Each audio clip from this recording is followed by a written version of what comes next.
gamers, get this. So I go to the theater to watch Firestarter, right? Because I'm a theater boy. I like being in the dark. I like not hearing anybody chatter, even though people do, and they eat their food in my ear. Whatever. I like the theater. I like the surround sound. I like the big screen. I like the ambiance of the theater. So I go to the theater, right? Here I am, walking in, go up to this counter. Here's my ticket. Haha, I bought a Firestarter ticket. That sounded almost racist. That's cool. I bought a Firestarter ticket, and I'm a 26-year-old man. I understand that. And the person said, manager, he's here for Firestarter. And I was like, oh, here we go. Hooray for me, dude. Woo! We're gonna get something crazy. She walks up to me. The projector's broken. We're fixing it. It'll be ready in a half hour. So your boy's waiting. I'm waiting. I'm like, you know what? Let's get some popcorn. I'm hungry for some popcorn. I like the movie experience with a bucket of popcorn. So I go up to the counter. There's no one at the line. 3 freaking people come up to me. Hey, have you been helped? No, I haven't. 1, 2, 3 people. Have you been helped? No. Have you been helped? No. Have you been helped? No. To the third person. Okay, what do you want? I'll take a small popcorn. I'm a small guy. We only have large.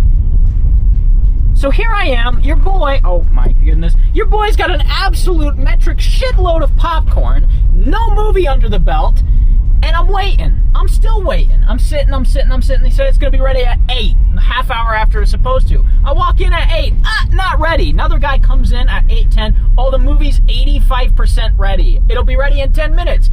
I say, boy, bye. So I'm going to watch it on Peacock, like an absolute ingrate. I know you're thinking, why did I see this? It looks bad. Obviously, it was not going to be great. But the trailer is hilarious, so obviously I had to see it. I mean, it features a tiny girl exploding a bird, I think, in the trailer, which I don't remember happening in the movie, actually. She looks at a cat, and a cat goes, meow, and scratches her, and then she incinerates the cat, which made me laugh. But I don't remember a bird. She blows a lot of things up, including people and people's heads, which also made me laugh, but I don't remember a bird. It can't be a reaction. It's gotta be a decision. The unfortunate part about this movie is that it wasn't funny bad. It was just kind of bad. It's not terrible. It's not unwatchable. It's pretty competent at parts. The editing is bad, and the performances are bad, but we could talk about that. But it's mostly just kind of boring. It's just not really well paced, and the story is just incredibly generic, and it feels like it's missing a lot of beats. Like, the father-daughter element of this is supposed to be like, he has to learn to trust her, she has to learn to trust him, he has to teach her how to use her powers. Kind of like a Disney movie, or a buddy cop movie. 2 people that don't really get along or don't really like each other have to, learn to like each other. That's what this feels like, and yet there's basically no scenes of that. Zac Efron is just walking around mumbling the whole movie. Oh yeah, you're gonna your powers. You're gonna hurt. You're gonna turn into an atom bomb if you're not careful. So make sure to just push it down. I don't even know why Zac Efron's in this. Who decided that Zac Efron, a man with washboard abs and giant biceps, was a dad? I mean, who did this? I can't imagine me. I'm putting myself into the mind of the producer here. I'm walking into a fraternity, right? I got invited to a fraternity. I'm a 45-year-old male that for some reason got invited into a fraternity as a producer in Hollywood. I walk in. There's people jumping off the roof onto concrete for no reason. A bunch of people are passed out and puking from being blackout drunk. There's a bunch of people that are abusing other people. And Zac Efron's in the middle of a ring of guys who are cheering him on. He has a shirt off. He's literally washing his shirt on his abs. And he's cheering and drinking a keg. And me as a producer, I walk in, I see that, and I go, that's my dad. The thing with this movie, though, is there's a lot of weird elements to it. There's a lot of weird things I kind of like. It's odd because John Carpenter did the music.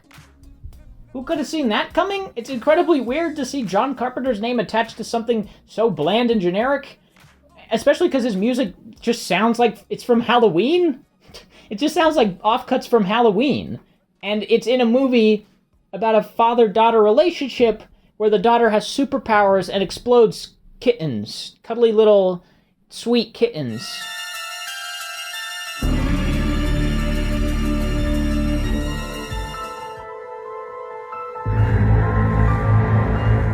John Carpenter's doing like Halloween music. It's very weird. It's kind of off-putting, but also it's rated R.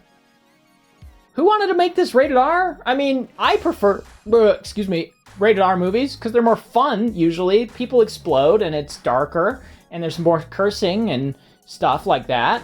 You know, I'm not a personally upset to see nudity.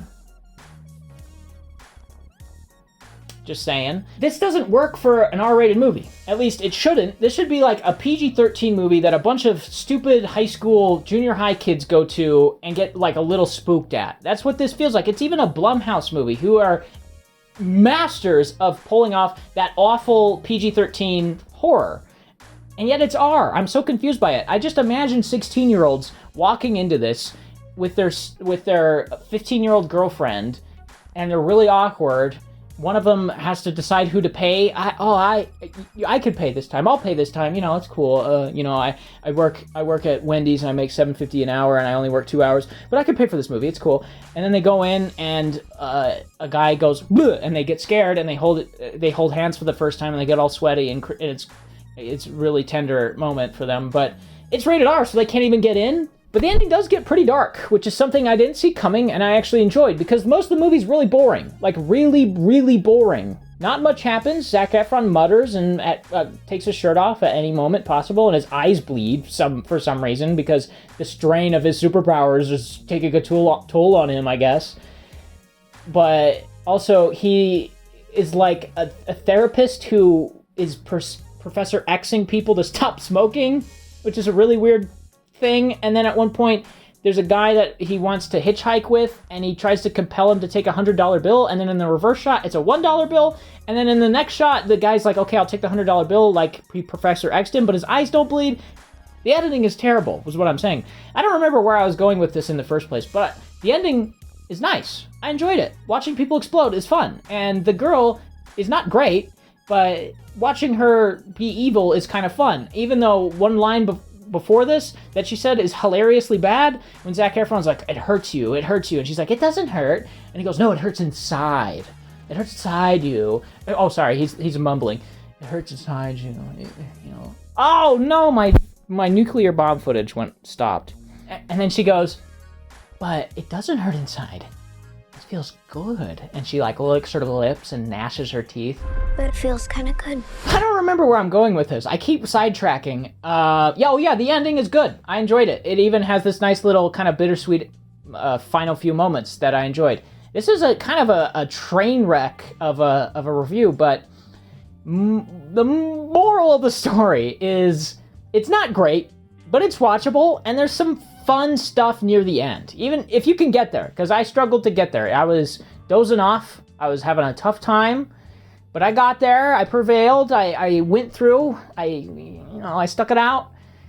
But it's not really worth watching. I'd give it a 4. It's mostly just boring, which is the worst crime you can commit, really. There's a lot that's not great, but it's not like offensively bad. Nothing about it is offensive, I'd say. So yeah, 4. Bye.